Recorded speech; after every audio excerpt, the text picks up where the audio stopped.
Éric Anceau, bonjour et merci d'avoir accepté notre invitation aux entretiens d'Histoire de France 2.0, un nouveau format que nous mettons à disposition de nos abonnés depuis quelques semaines.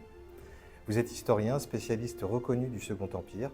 Vous avez publié de nombreux livres au sujet de Napoléon et Napoléon III. Le dernier ouvrage que vous dirigez vient de sortir aux éditions Passé Composé. Il s'agit de Nouvelle Histoire de France, un livre très ambitieux dans lequel vous avez réuni 100 historiens reconnus chacun dans leur spécialité.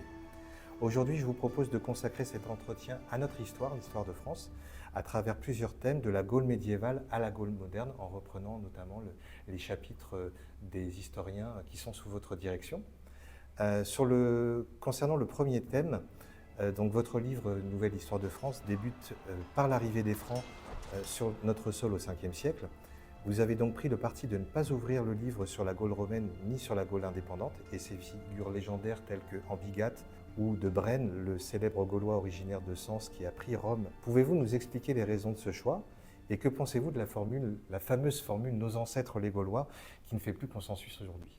Alors c'est un vaste débat. Je m'empresse de préciser, vous l'avez dit tout à l'heure, que je ne suis absolument pas spécialiste de l'histoire antique et donc des Gaulois. Simplement, je voulais une vue absolument panoramique avec cette nouvelle histoire de France, et qui plus est, le livre qui précède celui-ci que j'ai publié, parce que j'ai publié une 50aine de livres, la moitié sur le Second Empire, la Deuxième République et les débuts de la Troisième République, et l'autre moitié qui sont en fait des questions que je juge clés en tant qu'historien du politique, qui tournent autour de l'État en profondeur historique, donc un livre sur la laïcité, un livre sur les élites françaises des Lumières au grand confinement. Et puis, et je viens à notre sujet, un livre sur la nation, Histoire de la nation française, qui est sorti en avril dernier, du mythe des origines jusqu'à nos jours. Et je commence dans ce livre-là par commencer à déconstruire un certain nombre de mythes, dont le mythe gaulois. Et nos ancêtres les Gaulois. Et nos ancêtres les Gaulois, ça nous amène ici à évoquer ce qu'on appelle le roman national, qui est le roman en fait mis en place par la Troisième République pour achever de nationaliser les Français, d'en faire une vraie nation, et autour d'Ernest Lavis, qui dirigeait les grandes collections chez Armand Collin de l'enseignement primaire et de l'enseignement secondaire, avant de publier des manuels du supérieur qu'il a fait par la suite, remontait comme cela aux Gaulois. C'est le moment où, à la fin du Second Empire, Napoléon III lui-même, passionné de l'histoire de Jules César et de Vercingétorix, s'est fait représenter sous les traits de Vercingétorix au Mont-Beuvray. Et puis au début de la Troisième République, c'est le moment où vous avez la statue de la place de Jaude à Clermont-Ferrand qui est construite. Donc c'est l'idée de donner des racines très lointaines aux Français, d'une part pour qu'ils comprennent mieux leur histoire, mais également qu'ils aiment ce passé commun, et qu'en fait ils achèvent de faire nation autour d'une histoire qui se voulait consensuelle, et dans laquelle on va essayer d'effacer des pages un petit peu plus sombres. Alors, comme je suis historien sérieux et universitaire, on a préféré commencer avec les Francs. Et nous commençons ce grand récit, donc, puisqu'il y a dans ce livre dont vous parlez 4 parties de 25 chapitres chacune. Et la première partie donc, est une partie récit qui part des Francs et qui va jusqu'à la Ve République. Ouais. Nous avons à la suite 3 grandes parties qui sont des parties thématiques. Et on voulait commencer par du tangible. Nous parlons des Francs, nous parlons de la France, donc nous allons commencer justement avec cette histoire des Francs. Et j'ai proposé à Bruno Dumézil, un collègue que j'ai longtemps côtoyé à la Sorbonne, qui est peut-être le plus grand spécialiste aujourd'hui de l'histoire des Francs, et publié l'histoire des Mérovingiens, vous l'avez peut-être déjà invité, de commencer par ce chapitre. Il, à la fin de ce chapitre, propose un éclairage sur Francs et Gaulois dans l'histoire de France, mais je n'oublie bien évidemment pas les Gaulois, pas plus que je n'oublie l'Antiquité grecque et romaine, puisque vous avez dans la dernière partie de ce livre, donc la 4e partie, qui est une partie thématique, 2 chapitres. Je rappelle, il y a 100 chapitres dans le livre, et dans cette dernière partie, vous avez un chapitre Antiquité grecque et romaine que j'ai confié à François Lefebvre, très grand spécialiste de la grecque archaïque et de la Grèce classique à la Sorbonne, et puis un chapitre gaulois que j'ai confié à Dominique Garcia, qui est le directeur de l'INRAP, l'Institut national de la recherche archéologique préventive, et qui nous montre en fait, il est très mesuré, parce qu'il faut l'être, que bien évidemment nous devons beaucoup de choses aux Gaulois aujourd'hui, en particulier le découpage qui va devenir le découpage de nos départements en 1790, et hérité en fait des cités gauloises. Ça, c'est un premier élément. Nous avons beaucoup d'éléments culturels qui nous viennent des Gaulois, et donc tout cela, Dominique Garcia le montre, tout en faisant la part, bien évidemment, du mythe. Et je lui ai demandé, c'est une petite pirouette, un éclairage sur Astérix le Gaulois, puisqu'il y a, en plus des 100 chapitres dans ce livre, 340 éclairages. D'accord, très intéressant. Donc venons-en au fait, effectivement, le début de ce livre qui commence, comme vous le disiez, par le 5e siècle et l'arrivée des Francs sur notre sol. Ce premier chapitre, vous l'avez confié à Bruno Dumézil. Pouvez-vous nous expliquer de quelle manière vous avez conçu cette partie avec lui? Est-ce que nous pouvons éventuellement aussi retenir des grands événements de la Gaule entre l'avènement de Clovis et le début du 7e siècle, avant la bascule vers les rois fainéants? Oui, alors déjà le terme de roi fainéant, ça nous renvoie au 19e siècle, parce que ce sont les historiens du 19e siècle qui ont pensé, on pensera ici à Augustin Thierry par exemple, et à son frère Amédée Thierry, qui ont pensé en fait notre histoire, et qui pour la faire comprendre ont utilisé des termes qui aujourd'hui sont un petit peu, on met plein de guillemets, sont un peu réprouvés par les historiens, on va dire, universitaires. Oui, alors en fait, cette première partie, je l'ai voulu comme un grand récit pour prendre le lecteur par la main. Je dis souvent en présentant ce livre que j'ai voulu faire une histoire encyclopédique et ludique. Une histoire encyclopédique en un volume de 1100 pages, ça n'avait jamais été fait jusqu'à présent. Il y a d'autres histoires de France, attention, mais c'est en de multiples tomes. Je pense à l'histoire de Joël Cornette en 11 volumes, où c'est très anglais, comme celle de Patrick Boucheron, l'histoire mondiale de la France. Il a un parti pris qui est de dire qu'en fait, voilà, la France n'aurait pas été la France sans le monde. Alors nous le disons, parce que bien évidemment c'est une dimension, mais nous disons aussi que la France a aussi beaucoup apporté au monde, et puis également que la France a des spécificités, on va sans doute y revenir. Et dans cette première partie en 25 chapitres, comment est-ce que j'ai procédé ?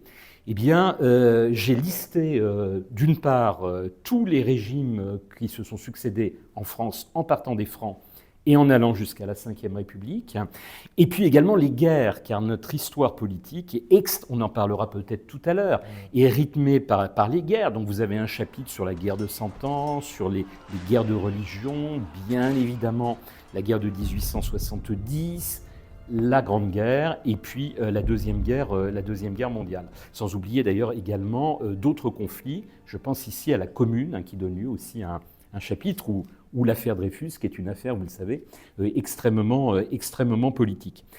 À partir du moment où j'ai listé tous ces chapitres, donc les 25 pour cette partie, les 75 autres chapitres, eh bien, j'ai mis en face les collègues, hommes ou femmes.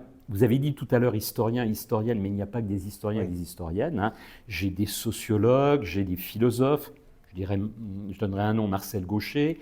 J'ai des géographes comme Jean-Robert Pitt, etc. Donc des politistes, voilà, des éminents spécialistes qui pensent tous en profondeur historique. C'est la particularité et ça explique, c'est ce qui fédère en fait ces grands savants et qui explique qu'ils soient dans le livre. Donc en quelque sorte, une dream team, pardonnez-moi l'anglicisme, mais je vous le promets, c'est le seul que j'utiliserai dans notre émission. Et donc, très peu ont refusé de participer. Alors, un petit mot d'explication, on le dira peut-être tout à l'heure. Pierre Nora, alors je l'ai beaucoup dit dans la presse, pourquoi Pierre Nora finalement n'a pas voulu participer. Il a voulu un petit peu se dégager parce qu'il est très marqué par une historiographie d'un livre qui entendait inscrire un nouveau temps historiographique français.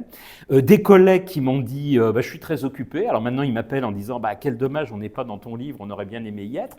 Chers collègues, je vous avais proposé d'en faire partie. Bon, ça, c'est le deuxième cas de figure. Et des collègues qui avaient signé des contrats chez d'autres éditeurs et qui n'ont pas voulu leur faire une infidélité. Et donc, nous publions ce livre chez Passé Composé, et donc, voilà, pour cette raison-là, ils n'ont pas voulu participer. Au total, entre 5 et 10, ce qui est très peu. À partir de là, le cahier des charges était le suivant. Vous avez 20 000 signes, ce qui est une gageure, pour traiter votre thématique. Donc, il va falloir que vous soyez très synthétique, sur un thème sur lequel vous avez parfois fait 10 livres, hein, donc très synthétique. Et puis vous avez entre 3 et 5 éclairages pour approfondir une bataille, un personnage historique, un point particulier. Tout le monde a joué le jeu, et je vais être très, très franc mais très honnête avec vous. En fait, sur toute la première partie, qui concerne donc l'histoire médiévale, moderne, et puis les chapitres en profondeur sur l'Antiquité, je n'ai souvent pas eu une phrase à retrancher. Sur des chapitres plus contemporains, je vais être très honnête là aussi, il est arrivé, parce que c'est de l'histoire chaude, hein, donc que je demande à des collègues de retrancher une phrase qui était un peu trop polémique, il ne fallait pas qu'on ait un procès avec tel parti politique, ou bien certains avaient une sympathie pour un homme politique qui se retrouvait mentionné 7 ou 8 fois dans un chapitre, et donc ça c'était tout à fait impossible, il fallait justement tout englober, et voilà, ne pas trop focaliser sur un aspect, donc là j'ai eu des problèmes, mais sur cette période-là, ce très longtemps de l'histoire, on va dire que d'avant 1789, mais voilà, mon travail a été vraiment minime, sauf à retoucher, parce que, bon, je ne donnerai pas de nom, mais quelques collègues ont l'habitude de rédiger à l'imparfait et au plus que parfait. Et pour le grand public, aujourd'hui, on rédige au présent de narration. Donc voilà, bon, c'est le tout petit travail que j'ai eu à faire. Ou bien leur conseiller, alors là, pour le coup, quelques éclairages qui manquaient. J'évoquais tout à l'heure avec Dominique Garcia, je voulais qu'il mette Astérix, et il m'a dit, d'accord, cher collègue, hein, effectivement, c'est intéressant pour le lecteur d'aujourd'hui de voir ce sur quoi Uderzo et Goscinny se sont appuyés de la réalité, et puis la part de fantasmes, de légendes, de mythes hein, qu'ils ont introduits dans leur série de BD. Oui, c'était une très bonne idée d'aborder le sujet des Gaulois via Astérix. Voilà. Ça a dû être un exercice intéressant pour Dominique Garcia, je suppose. Ah, il a adoré, mais il nous donne aussi les grands oppida comme Bibracte, Gergovie et Alésia, qui ont donné lieu pour les deux derniers à de très très grandes batailles. Hein. Et puis il nous évoque aussi la figure de Vercingétorix en profondeur historique, en montrant comment, et c'est fascinant Vercingétorix, il a pendant été très très longtemps oublié, on n'en a plus parlé à l'époque médiévale. Alors, on évoquait tout à l'heure Clovis, on va y revenir. Clovis est une très très grande figure, bien évidemment, au Moyen-Âge pour les Capétiens, qui s'appuient sur lui pour se légitimer. Par contre, Vercingétorix est complètement oublié. On en parle très peu à l'époque moderne, et il va ressurgir en fait au XIXe siècle dans le cadre du roman national qu'on évoquait tout à l'heure. Et c'est ce que montre très très bien Dominique Garcia dans son éclairage. D'accord. Donc on a abordé effectivement le travail de Bruno Dumézil et puis toute la partie sur les Mérovingiens. Il évoque aussi la dynastie carolingienne. Oui, vous me demandiez des événements. Oui. Alors, je n'ai pas répondu, hein, j'ai fait une pirouette, mais je vous explique pourquoi, parce que je crois que tout y est. Et d'ailleurs, on a 2 index, alors ça peut paraître prétentieux de dire ça, mais on a 2 index en fin de volume qui m'ont mobilisé avec l'équipe de Passé Composé tout l'été. 2 index qui au total font 100 pages, ce qui est très très rare dans un ouvrage comme celui-ci. Et alors on cherche, vous savez, il y a des esprits perfides depuis que le livre est sorti, donc depuis 2 mois, à me coller en feuilletant l'index et en cherchant. Et il n'y a pas de bataille qui manque, il n'y a pas d'événement qui manque, il n'y a pas de personnage qui manque, et il n'y a pas de lieu canonique qui manque. Donc on a à peu près tout. Alors bon, je ne me fais pas d'illusions, on va inévitablement finir par trouver quelque chose qui ne sera pas là, et moi-même, je vais être honnête, j'ai repéré 2 ou 3 manques que je me garde bien de signaler, mais ce sont des manques complètement mineurs, et les grands personnages, et en particulier de cette époque-là, vous évoquez Herbogast, mais d'autres figures hein, qui ont suivi Clovis, par exemple, sont là, ils sont venus, et elles, parce que la place des femmes dans ce livre est inusité. Hein, c'est-à-dire que Yannick Ripa, qui consacre un chapitre à l'histoire des femmes et du genre et un chapitre au féminisme, tenait à nommer un certain nombre de femmes, et nous avons 23 grands portraits de femmes. Donc, si vous voulez, on les réintroduit dans l'histoire de France, là où elles n'étaient pas, et on leur redonne une place légitime. Tout à fait, j'ai trouvé ça très intéressant d'ailleurs. On voit ce travail de la place des femmes, dès le début, dès les premières pages de Nouvelle Histoire de France. Je pense au travail justement de Dominique Barthélémy qui commence très rapidement. En fait, on est dans les premières dizaines de pages par Constance d'Arles, qui est pas forcément une figure dont on parle très souvent. Et c'est là où on voit que votre livre s'inscrit vraiment dans la France du XXIe siècle, où on a les figures masculines qui sont bien connues. Et puis Constance d'Arles, par exemple, qui est complètement méconnue, alors que c'est vraiment une personnalité qui gagne à être découverte. Et donc, en fait, on la découvre tout de suite dès la 30e page. Ah ben écoutez, une anecdote concernant Constance d'Arles et Dominique. Dominique, donc je lui ai proposé, mais c'était purement indicatif, une liste d'éclairages. Au départ, on les avait appelés des focus.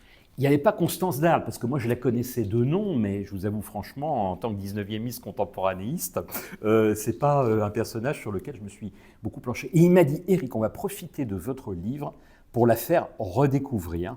Et il a tenu véritablement, alors je lui ai dit, bah écoutez Dominique, bien évidemment, c'est vous le spécialiste. Et puisque vous faites allusion à Dominique Barthélémy, son chapitre sur la société féodale accorde une place considérable au rôle des femmes dans la société féodale. On l'oublie parce que moi je suis 19e. Le 19e siècle, c'est un siècle extrêmement misogyne, peut-être le plus misogyne de notre histoire. On penserait au code civil, au code napoléonien, qui fait de la femme une mineure. Mais à l'époque médiévale et à l'époque moderne, les femmes occupent dans la société une très très grande place et tous les chapitres en profondeur historique le montrent. Tous consacrent plusieurs pages aux femmes. Donc, prenez le chapitre agriculture de Jean-Marc Morisseau, notre pape de l'agriculture, Jean-Marc Morisseau. Eh bien, il a toute une tête de paragraphe consacrée aux agricultrices, aux paysannes. Ouais, c'est un éclairage très intéressant et qui vient un peu dépoussiérer les problématiques sur l'histoire de France qu'on ne voit pas forcément. Je voulais faire un petit focus sur les Normands, sur la partie entre le XIe et le XIIIe siècle, puisque c'est vraiment parmi les peuples du Royaume de France un peuple qui s'identifie par son dynamisme, notamment au niveau de ses conquêtes. On connaît tous la conquête des Normands, de la conquête de l'Angleterre par Guillaume de Normandie. On connaît moins l'intervention des Normands dans le cadre de la première croisade, ou la conquête aussi du sud de l'Italie au XIIe siècle, et la prise de Tripoli, qui permet aux Normands de Sicile même de s'implanter en Afrique et d'avoir une implantation en Tunisie. Qu'est-ce qu'on pourrait retenir de tous ces succès militaires et puis de conquête des Normands sur cette période, qui fait qu'il y a un vrai focus entre le XIe et le XIIIe siècle sur ce peuple? Alors, ils ne sont pas présents dans un chapitre à part entière, si vous voulez, les Normands, parce qu'ils sont un élément, je dirais, de la France, comme peuvent l'être les Bourguignons, les Alsaciens, les Basques et bien d'autres, et les Corses. Mais ils sont très présents et peut-être plus présents que d'autres, parce que, comme vous l'avez dit, ils servent un petit peu de fil rouge à notre histoire, et en particulier à ces premiers temps de notre histoire. C'est un peuple de marins. C'est un peuple de conquérants, et bien évidemment, ils vont s'implanter dans une région qui va prendre leur nom. Le traité de Saint-Clair-sur-Epte en 911 va leur assigner ce territoire. Et à partir de là, ils ne vont pas s'en contenter, ils vont rayonner. Effectivement, avec Guillaume le Conquérant, très présent dans notre livre, c'est la conquête de l'Angleterre au XIe siècle, et puis leur rôle dans les croisades. Et là, pour le coup, nous avons un chapitre croisade qui montre... Exactement. Ouais. Chapitre très intéressant, et je vous remercie de me donner l'opportunité d'évoquer ce chapitre, parce que je n'ai pas assez rendu hommage à notre auteur de ce chapitre, dans la mesure où c'est un chapitre très neuf qu'il donne, parce qu'il décentre le regard des croisades, c'est-à-dire qu'on a le regard des croisés, et donc des Normands, très présents effectivement dans les croisades, mais on a également le regard des peuples qui vont recevoir le choc de ces croisades. Donc c'est un jeu à deux sens, on va dire, qui est très intéressant. Notons d'ailleurs que les peuples qui ont reçu le choc des croisades donnaient deux noms en fait aux croisés.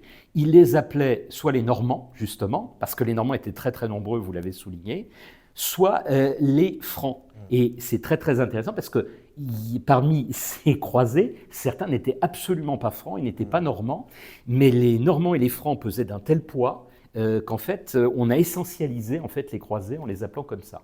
Donc c'est intéressant, me semble-t-il. Ah oui, c'est étonnant.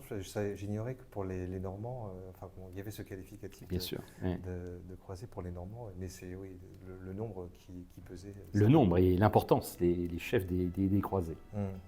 très intéressant. Je reviens sur le XIVe siècle, le début de la guerre de Cent Ans. Cette partie du livre est écrite par Xavier Hélary. Il évoque notamment le honteux traité de Troyes, je le cite, le rôle de Jeanne d'Arc, la lente reconquête du pays initiée par Charles VII et par Louis XI. Comment avez-vous envisagé cette partie du livre avec Xavier Hélary ? Alors, je dirais que la guerre de Cent Ans est très très importante pour moi. J'évoquais tout à l'heure le livre que j'ai publié juste avant, l'histoire de la nation française. Et ce que je montre dans ce livre, c'est que notre nation, alors contrairement à ce que prétendent certains, n'est pas née en 1789, mais puise ses racines dans un passé lointain. Et il y a eu des moments, je dirais, de cristallisation, alors que la nation se constitue par lente sédimentation. Et parmi les moments de cristallisation, vous avez les guerres. Il y en a deux en particulier, la guerre de Cent Ans d'une part et les guerres de religion de l'autre, qui jouent un rôle tout à fait fondamental. J'ai voulu confier ces deux chapitres, ce sont deux amis, mais ce n'est pas parce que ce sont deux amis que je leur ai donné les chapitres, dans la jeune génération. Alors j'appelle, entendons-nous bien pour vos téléspectateurs, j'appelle jeune génération des historiens un petit peu plus jeunes que moi, qui ont entre 40 et 55 ans, hein, moi j'ai un tout petit peu plus, qui sont vraiment maintenant reconnus en tant que les plus grands spécialistes, donc Nicolas Leroux pour les guerres de religion et Xavier Hélary pour la guerre de Cent Ans. Et en fait, je n'ai pas eu, comme Dominique Barthélémy, Dominique Garcia qu'on évoquait, ou bien Bruno Dumézil avant, à leur donner un cahier des charges, parce que je savais ce qu'il dirait, et je vous promets, je n'ai pas eu une ligne à retrancher du propos de Xavier Hélary. Bien évidemment, dans mon esprit, il fallait qu'il fasse un éclairage sur Jeanne d'Arc, elle est fondamentale, et il fallait qu'il évoque le traité de Troyes, parce que c'est un des moments du plus grand abaissement de la France. On rappellera pour vos téléspectateurs, en 1420, quand il n'y a plus de monarchie française, le pauvre dauphin, alors que son père est fou, eh bien, se retrouve et devoir partir de sa capitale. Il se retrouve à Bourges, complètement isolé, et on se demande si le royaume ne va pas éclater. Et le traité de Troyes, eh bien, c'est le début du démantèlement complet du royaume de France rattaché à la couronne britannique. Et le gentil dauphin, comme on le surnomme, le futur Charles VII, va réussir par son intelligence, par ses conseillers, par l'émergence rapide de la figure de Jeanne d'Arc, à reconquérir progressivement son royaume. Très important, c'est ce que rappelle dans son chapitre Xavier Hélary et que je montrais dans mon propre livre paru en mai. Il est installé à Bourges et le roi, très faible, eh bien, va visiter le sud de son royaume, ce que ne faisaient pas ses prédécesseurs. Donc il va réassurer son autorité par des endroits du royaume où on n'avait pas l'habitude de voir le roi, et il va reconquérir progressivement le nord, sur les Bourguignons d'une part, qui dirigent la capitale, et sur les Anglais. Et donc, c'est un épisode tout à fait fondamental de notre histoire de France, un moment où le royaume aurait pu disparaître, et où, au contraire, comme très souvent dans notre histoire, il va se trouver conforté par la crise. J'ajoute, pour donner d'autres exemples à vos téléspectateurs, que c'est souvent au lendemain des guerres, guerre de 1870, guerre de 14, guerre de 39-45, que vous avez des périodes de réémergence de la France. Donc, dans un cas, c'est Gambetta, dans le deuxième, c'est Clémenceau, et dans le troisième, c'est De Gaulle. Donc, c'est un petit peu ça. On l'a déjà joué au moment de la guerre de Cent Ans, ou des guerres de religion avec Henri IV. Oui, mais justement, on en vient aux guerres de religion, effectivement, qui est l'autre chapitre important qui suit la guerre de Cent Ans. Donc c'est ce que vous disiez, qu'il y a une succession comme ça de guerres. Et puis en même temps, l'histoire de France, c'est ça qui est intéressant, c'est que ce sont des cycles où on voit, on touche les étoiles, et puis dans les décennies qui suivent, tout s'effondre, et c'est une histoire de cycle c'est cette histoire de cycle qui est intéressante. C'est ce que disait le général de Gaulle, Oui. en ouvrant ses mémoires de guerre. Notre histoire est faite, c'est un éternel recommencement, de moments d'abaissement considérables, et puis de moments où la France repart et reconquiert ses positions. Et c'est pour ça que, si vous me permettez, ce sera la seule incise qu'on fera sur notre actualité. On est indéniablement dans une crise multiforme et très grave aujourd'hui, crise institutionnelle, politique, économique, sociale, culturelle. On y reviendra. Fin, Bon, alors, j'insiste pas trop. Et bon, moi, je vois quand même de l'espoir, parce qu'on est tout en bas, mais on va remonter. Il n'y a pas de problème. Notre histoire nous le montre. Exactement. Et donc, pour revenir sur les guerres de religion, cette partie du livre est réalisée par Nicolas Leroux. Une dynastie, l'une des plus connues qui traverse cette crise, c'est celle des Valois. Le royaume sous les Valois est le 5e chapitre de votre livre. Il est écrit par Didier Le Fur. Ce dernier évoque notamment le rôle de François Ier. Nicolas Leroux insiste également de son côté sur le rôle de Catherine de Médicis. Comment vous avez travaillé cette partie-là avec ces... Alors déjà, c'est très intéressant votre question parce qu'effectivement, là on est vraiment dans l'un des travaux que j'ai eu à faire parce que en présentant les choses au début, j'ai dit bah voilà, comme j'avais les meilleurs, j'ai quasiment rien eu à faire. Si quand même, il y a eu un travail éditorial et en particulier, oui, par exemple, il y a ce cas de figure, je vais y revenir, et puis il y a la Deuxième Guerre mondiale où vous avez un chapitre général sur la Deuxième Guerre mondiale, Olivier Vievorka, un chapitre sur la résistance, Jean-François Murassiol, qui est l'auteur du Que sais-je sur la résistance, et il est très très connu, un chapitre sur les collaborations, je ne pouvais quasiment le confier qu'à lui, Laurent Joly, qui dans cette rentrée éditoriale publie une histoire du régime de Vichy avec d'autres auteurs, histoire qui marche d'ailleurs très très bien. Et là, pour ce que vous dites, c'est-à-dire les Valois d'une part et la guerre de religion de l'autre, le risque c'était des chevauchements, des redites. Et donc j'ai demandé, comme pour la Deuxième Guerre mondiale, 3 auteurs, Deuxième Guerre mondiale, là, 2 auteurs, à ce qu'ils travaillent main dans la main. Et donc je les ai laissés faire, je me suis dégagé du processus. Ils ont beaucoup échangé, par téléphone, par email, etc. Et moi, à l'arrivée, j'ai récupéré les 2 chapitres, et je vous promets que c'est vrai, mais je n'ai quasiment rien eu à faire, parce qu'ils avaient très très bien tuilé les choses, ils se connaissent très bien. Bien évidemment, c'est aussi pour ça que je les ai choisis. Ils ont des styles différents, hein, bien évidemment, mais en même temps, ils sont un peu sur la même ligne. Des historiens sérieux, sur un même sujet, ne vont pas dire des choses aux antipodes. Ils se complètent, en fait, et ils s'additionnent, je dirais, et c'est ce qu'on voit. Alors effectivement, Didier montre très très bien le rôle de tous les Valois. Il remet en lumière des Valois peut-être un petit peu oubliés et pourtant qui sont quand même extrêmement importants. On pensera par exemple à Henri II. Alors Henri II, il est un peu coincé entre d'une part son père François Ier et puis les turbulences qui arrivent après avec Catherine de Médicis, son épouse, puisque on rappellera qu'Henri II, il meurt dans un tournoi de chevalerie de façon très prématuré. Il aurait été sans doute un très très grand roi, mais voilà, son règne s'arrête très vite.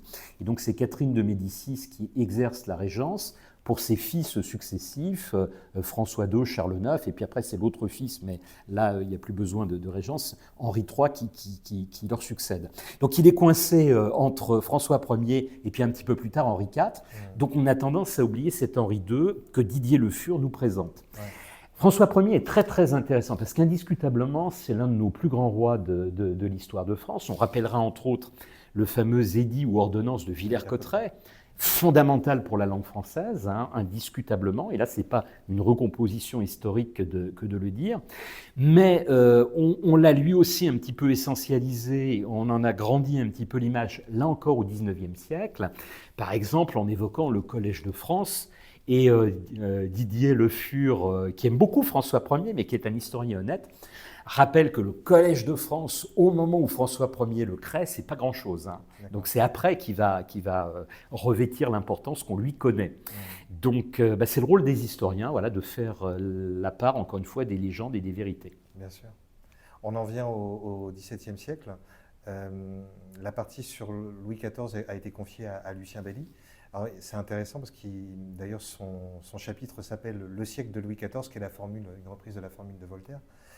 Thierry Lenz clôt ce grand siècle français qu'on pourrait situer entre Louis XIV et Napoléon Ier, en étant très généreux sur la période, bien sûr, qui, lui, dans votre livre, évoque le Consulat et le Premier Empire. Entre les deux événements, Louis XIV, Napoléon Ier, on a évidemment l'événement central qui est la Révolution 1789. Et les Lumières également. Oui, les Lumières évidemment. Bien sûr. Oui, et la Révolution qui est un produit des Lumières. La partie sur la Révolution française et sur la Première République, dont on ne parle pas forcément beaucoup, ces 2 parties ont été confiées à Michel Viard et Jean-Clément Martin. Quelle grande dynamique avez-vous retenue sur cette période qui était une période relativement... Là, on touche, on parlait des cycles tout à l'heure, Oui. là, on touche les étoiles sur cette partie de Ah bah l'histoire c'est de très France. clair, hein, parce qu'après vous avoir dit que la nation puise ses racines dans l'avant 1789, indéniablement, il y a une rupture en 1789, je vais vous l'évoquer en 2 mots, et la Révolution est une période fondamentale, donc il n'y avait pas trop de 2 chapitres confiés à Michel Biard pour Révolution de 1789 et à Jean-Clément Martin pour Première République. Donc on rappellera, la Première République commence en septembre 1792 à la chute de la monarchie, et elle prend fin, et c'est ce que nous montre Jean-Clément Martin dans un chapitre extrêmement subtil, on dira avec le coup d'État de Napoléon Bonaparte en Brumaire en 8, c'est-à-dire novembre 1799, mais formellement, Napoléon Bonaparte prolonge la République sous l'Empire, on l'oublie, hein, jusqu'en 1806-1807. Et ce que montre aussi Jean-Clément Martin, c'est que quelqu'un comme Robespierre, que sur une partie de notre échiquier politique, on présente comme un républicain forcené, mais à la base n'est pas du tout républicain, puisqu'il se satisfait de la monarchie. Mais une monarchie quand même, en 1789-1790, et c'est seulement après, en particulier à la suite de l'épisode de Varennes, c'est-à-dire la fuite du roi, qu'il va voir qu'on ne peut plus composer avec le roi et qu'il va complètement basculer du côté de la République. J'ajoute un autre élément. Aujourd'hui, on a tendance à faire de la République une République démocratique. Mais si vous questionnez les révolutionnaires en 1789, ou plutôt si vous relisez leurs écrits, vous vous rendez compte que les démocrates étaient ultra minoritaires. Et Robespierre, en l'occurrence, n'était pas démocrate non plus. Donc ça me fait doucement sourire quand certains, à gauche de notre échiquier politique, la France insoumise pour ne pas la nommer, Alexis Corbière, qui est un collègue de l'enseignement secondaire par exemple, ou Jean-Luc Mélenchon, nous présente Robespierre comme un héros républicain et démocrate.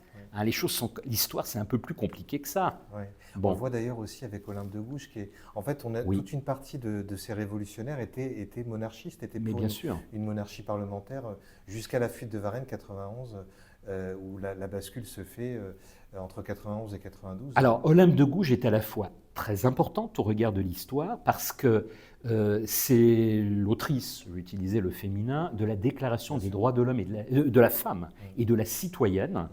Et elle paiera de sa vie, je dirais, son engagement pour les femmes. Donc on ne peut que lui rendre hommage. On relativisera quand même en disant qu'en son temps, c'est un épiphénomène, c'est-à-dire qu'elle est très très peu connue, hein, et elle passe sous les radars des grands événements historiques. Et aujourd'hui, ça c'est une pierre un petit peu que je jette dans le jardin de ceux qui conçoivent les programmes. J'ai beaucoup d'amis qui sont inspecteurs généraux, ils ne m'en voudront quand même pas. Il fallait des figures féminines. Et donc aujourd'hui, Olympe de Gouges occupe dans les manuels une place peut-être surdimensionnée par rapport à son rôle historique. Entendons-nous bien, nous, notre livre est fait à 1100 pages, donc Olympe de Gouges y a indéniablement sa place, mais dans un manuel qui fait 150 pages, il y a peut-être d'autres figures à mettre en avant, de femmes. Par exemple, George Sand, qui est aussi dans notre livre, je suis spécialiste de la Deuxième République et du Second Empire, a eu un rôle bien plus important sous la Deuxième République qu'Olympe de Gouges au début de la Révolution. Justement, on arrive au 19e siècle, qui est votre partie, vous consacrez 2 chapitres dans ce livre sur la Deuxième République et sur le Second Empire. Est-ce que vous pouvez développer ces thèmes? Qu'est-ce que vous avez abordé? Qu'est-ce que vous avez essayé de synthétiser? Ça n'a pas dû être un exercice facile, je suppose. Oui et non. Oui et non. On posait, vous savez, j'ai fait énormément de séances de dédicaces à travers la France depuis que le livre est sorti. Dans la première d'entre elles, à la librairie Gallimard pour le lancement, j'avais 3 auteurs avec moi, dont Robert Kopp. Et il y a quelqu'un qui nous dit « Oh là là, mais ça a dû être très très compliqué comme ça de synthétiser et de faire les recherches pour ces chapitres très très sourcés. » Et Robert Kopp a fait la réponse suivante. Non, parce que, vous savez, c'est pas prétentieux de dire ça, on a tout dans la tête, parce qu'Éric Anceau, il a fait appel aux spécialistes. On aurait eu à rédiger toute une histoire de France, alors là, ça aurait été extrêmement compliqué. Là, on fait un effort de synthèse, parfois un petit peu cruel, hein, 20 000, 23 000 signes, c'est dur, mais on arrive à faire la part de ce qui est vraiment important et de ce qui est accessoire. C'est ce que j'ai fait, moi, pour mes 2 chapitres, Deuxième République, Second Empire, que je me suis réservé. Donc, je fais 4 chapitres sur les 100 dans le livre et 60 éclairages, je crois, sur les 340. Et donc, Deuxième République, Second Empire, j'ai voulu faire ressortir un certain nombre de choses. L'importance politique, tout d'abord, pour la France de cette période, puisque c'est le suffrage universel, alors je m'empresse d'ajouter masculin, qui est acté en mars 1848 et qui après ne sera plus jamais remis en cause. On a eu quelques velléités de le faire, d'abord en 1870, quand les monarchistes ont été majoritaires à l'Assemblée nationale constituante, et puis d'autre part sous le régime de Vichy, mais aucun des régimes finalement n'est revenu sur ce suffrage universel masculin de 48. Donc montrer comment il s'est acclimaté en France, et comment par ce biais-là, des Français qui n'avaient pas l'habitude de participer à la vie politique ont commencé à en faire l'apprentissage. Et ça a été un moment clé, en fait, je reviens encore sur mon livre précédent, de la nationalisation des Français, qui passe par plusieurs vecteurs, la lecture de la presse par l'alphabétisation, le développement des transports, l'usage du suffrage universel masculin. Et tout ça, la Deuxième République et le Second Empire sont très importants.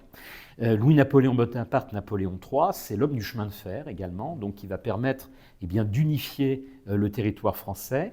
C'est l'époque où apparaissent également la presse grand public, avec des tirages phénoménaux tels qu'on n'en avait pas connu encore jusque-là, des journaux qui se vendent à plus de 150 000 exemplaires, un numéro, 150 000 exemplaires, avant qu'on franchisse encore un seuil sous la Troisième République, le petit journal passe le million d'exemplaires vendus, ce qui en fait le quotidien le plus vendu dans le monde. Donc là, on est à une période charnière, et c'est ce que j'ai voulu faire ressortir, en fait, dans ces deux chapitres, Deuxième République, Second Empire, prolongés par le chapitre de Jean Garrigue sur la Troisième République. Sur le Second Empire, qu'est-ce que vous avez souhaité mettre en avant sur cette synthèse ? Alors je vous dis, ça c'est les aspects politiques qui sont fondamentaux, mais j'essaie de faire une histoire aussi totale, complète. Donc il y a la fête impériale, donc il y a les aspects culturels. Et puis l'économie, on l'a un petit peu évoqué avec le chemin de fer, c'est aussi l'époque où apparaissent les banques de dépôt. On pourrait citer le Crédit Lyonnais, le Crédit Agricole dans sa première version, la Banque de Paris, la Société Générale. Ce sont des banques qui sont créées dans les années 1860. Et puis la géopolitique. Un cinquième de mon chapitre sur le Second Empire est consacré à la géopolitique. C'est ce qui perdra Napoléon III, parce qu'il était l'un des inventeurs du principe des nationalités. Donc il a encouragé le début du processus d'unification allemande, et avec Bismarck, qui était un diplomate très roué, adepte de la réelle politique, ça va se retourner en fait contre Napoléon III. Mais on oublie qu'il y a aussi de grandes réussites, en particulier l'unification italienne, la création de la Roumanie par exemple, c'est Napoléon III, la réimplantation sur le continent américain, avec des échecs. L'expédition du Mexique, indéniable, et je le rappelle dans le livre, on a un focus que nous fait Éric Bédard dans la partie « La France et les Amériques » sur l'expédition du Mexique, mais aussi de franches réussites, puisque c'est la réimplantation également en Amérique du Nord, et en particulier au Canada français, l'actuel Québec, avec, on l'oublie, Napoléon III. Donc on le montre aussi dans le livre. Et puis l'Asie. Napoléon III est extrêmement présent en Asie. L'Indochine, la conquête de l'Indochine, dans ses débuts, date du Second Empire. On en vient au XXe siècle. On voit notamment toute la partie sur la Ve République qui a été confiée à Jean-François Sirinelli. Comment vous avez travaillé avec lui sur cette mise en place de la Ve, qui était aussi un moment charnière de notre histoire ? Là aussi, alors j'étais au salon du livre de Versailles, Histoire de lire, avec Jean-François. Et donc, on a présenté le livre. Alors, comme il n'est pas là, je vais lui lancer une toute petite pique, mais ça sera la seule. Jean-François Sirini, on ne le présente pas. C'est l'un de nos plus grands historiens politiques. Il mêle beaucoup, et c'est, je crois, ce qui fait sa spécificité, la culture et la politique. C'est un historien des cultures politiques, terme qu'il a mis un petit peu au goût du jour, mais également historien culturel du politique, ce qui n'est pas tout à fait la même chose. Il a aussi beaucoup travaillé sur les générations, et tout ça ressort très très bien dans son chapitre. Alors, comme c'est un homme qui n'aime pas la polémique, il a voulu, pour les éviter, ne pas mettre de nom propre dans son chapitre. Et je lui ai dit, écoutez, Jean-François, ça n'est pas possible. Donc là, c'est là aussi l'un des petits chapitres où j'ai dû un petit peu, pas taper du poing sur la table, mais retravailler avec l'auteur. Parce que, bien évidemment, De Gaulle, Giscard, Mitterrand, Pompidou avant, Chirac, Sarkozy, il ne faut pas que je les oublie, hein, Hollande et Macron sont tous présents dans les autres chapitres. Simplement, on les attend où? On les attend dans le chapitre 5e République. Vous ne les nommez pas. Alors, nommez-les en rajoutant quelques phrases. C'était un chapitre en fait très très intellectuel. Il voulait faire ressortir la force de la Ve République, qui est un chapitre, si vous voulez, de synthèse en quelque sorte de notre histoire. Il y a un besoin, en coupant la tête de Louis XVI, nous avons perdu la verticalité du pouvoir, et les régimes qui ont suivi, certains d'entre eux, comme la Troisième et la Quatrième République, ne l'avaient pas. Et ça a été toute l'intelligence du général de Gaulle de redonner, je dirais, une verticalité à notre pouvoir, tout en maintenant, bien évidemment, état de droit, démocratie et participation populaire par le biais des référendums. Et Jean-François fait très très bien, je trouve, ressortir cet aspect dans son chapitre. Et en plus, c'est le 24e, parce qu'on a un sur les violences, qui vient juste après d'Aurélien Ligreux. D'accord. 24e chapitre. Mais en même temps, il nous montre qu'aujourd'hui, ce régime est en crise. Hein. Simplement, il dit, il ne faut peut-être pas jeter le bébé avec l'eau du bain, parce que, certains voudraient mettre un terme à la Ve République, mais je pense que Jean-François Sirinelli, je ne vais pas travestir sa pensée, est un petit peu comme moi. Nous pensons que ce sont nos hommes politiques, les usagers de la Ve République, les principaux usagers, qui soit ont travesti la pensée initiale, soit en ont fait un mauvais usage. Et il faut revenir à l'esprit initial du régime. Oui, tout à fait. On en vient justement au dernier chapitre, c'est ce que vous évoquiez. De la première partie, il y en a 75 autres, oui. Vous m'inquiétez un petit peu. Non, oui. On va me faire revenir pour évoquer les trois autres. On pourra faire une prochaine partie, si vous voulez, sur effectivement, là l'idée c'était de revoir plutôt de manière chronologique, bien sûr. La partie thématique est hyper intéressante aussi, et puis il faut maîtriser un peu la chronologie avant de pouvoir enchaîner ensuite. C'est l'idée du livre. Mais là, on est à 250 pages sur 1000. Hein. C'est ça, exactement. Alors, on doit malheureusement terminer bien sûr. sur la France contemporaine, notamment les violences. Et puis, on peut peut-être essayer d'ouvrir aussi sur la focale sur l'avenir. Donc, la France contemporaine, le 21e siècle, c'est abordé par, alors pas tout à fait Aurélien Ligneux, il aborde aussi les violences ouvrières sous Zola. Donc, on est un peu à cheval entre les deux. Et son chapitre qu'il écrit se conclut sur les émeutes urbaines. On pense forcément à celle de 2023 qui ont suscité beaucoup de commentaires. Comment vous avez travaillé avec lui aussi sur cette partie?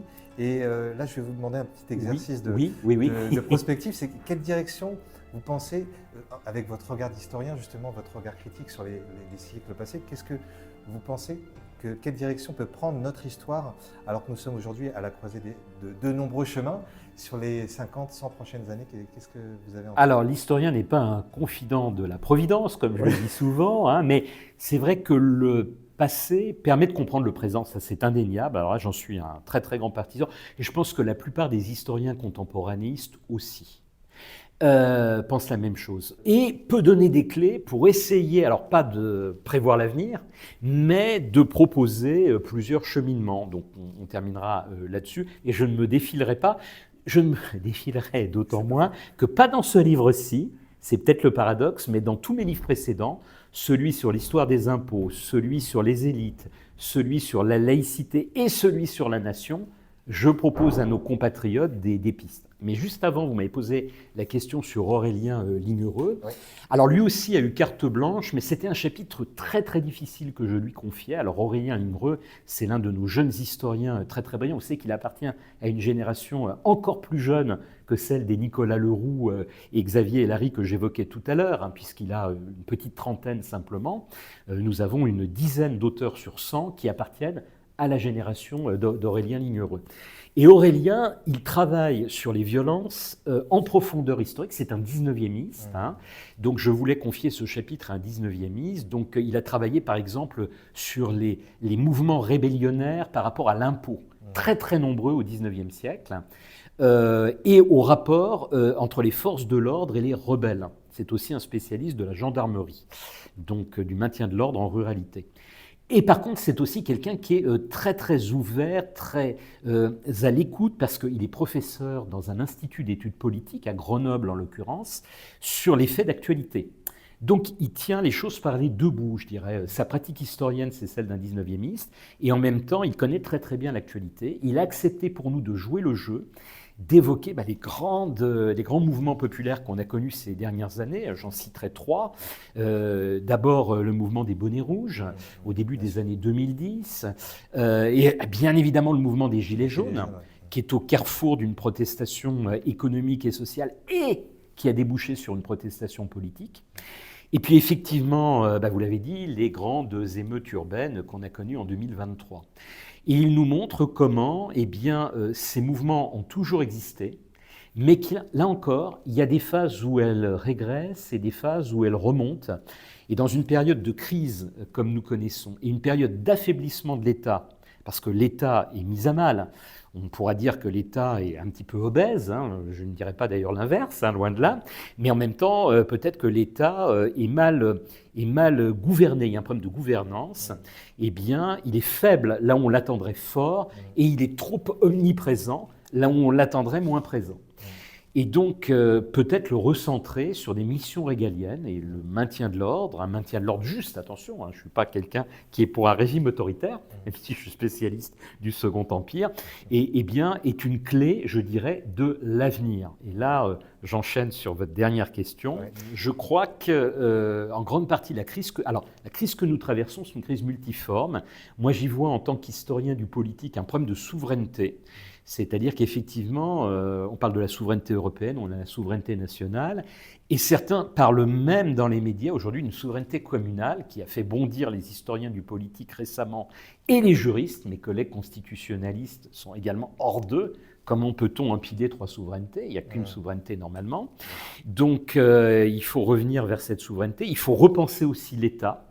Alors il y a des hommes politiques qui sont aussi des penseurs de notre société, je pense sans parti pris, parce que, attention, je ne suis pas du tout forcément un suiviste de ces idées, mais Jean-Louis Borloo turbule un petit peu le système en disant, voilà, repenser peut-être l'État et revenir aux missions régaliennes. Ouais. Oui, je crois aussi qu'effectivement, c'est une des pistes pour sortir de la crise que nous traversons, qu'esquisse un petit peu dans sa conclusion Jean-François Sirinelli. Merci beaucoup, Éric Anceau, pour le temps que vous nous avez consacré. On a exactement consacré le temps dont vous aviez besoin. Juste pour conclure, la page Histoire de France 2.0 va fêter ses 10 ans l'année prochaine. Et qu'est-ce que vous pouvez souhaiter à la chaîne, et puis est-ce que vous avez un mot en particulier à l'attention de nos abonnés ? Écoutez, moi je vous dis bravo pour tout ce que vous faites. D'abord, effectivement, vous étiez uniquement dans l'écrit, maintenant vous passez au format vidéo. C'est un travail, je dirais, à la fois d'utilité publique que vous faites en plus avec le plus grand sérieux, parce que sur YouTube, par exemple, il y a à prendre et à laisser, on ne va pas se le cacher, et vous le faites avec un très très grand sérieux, donc bravo. D'ailleurs, si vous vous inscrivez dans la durée, c'est pas par hasard. Et il faut savoir que l'ultime chapitre de notre livre, c'est l'histoire d'une passion française. C'est Didier Le Fur, il était là pour les Valois, mais il revient dans le 100e chapitre, et il rend hommage justement aux médias d'Internet comme vous, qui font vivre cette passion française qu'est l'histoire. Donc je vous souhaite encore 10 années de bonheur, et voire plus. Encore plus si possible. Merci beaucoup pour ces gentils mots, et puis une bonne continuation, et puis au plaisir peut-être de se voir pour une deuxième partie sur la partie transversale et thématique de votre livre. Mais avec un grand plaisir. À bientôt. Merci.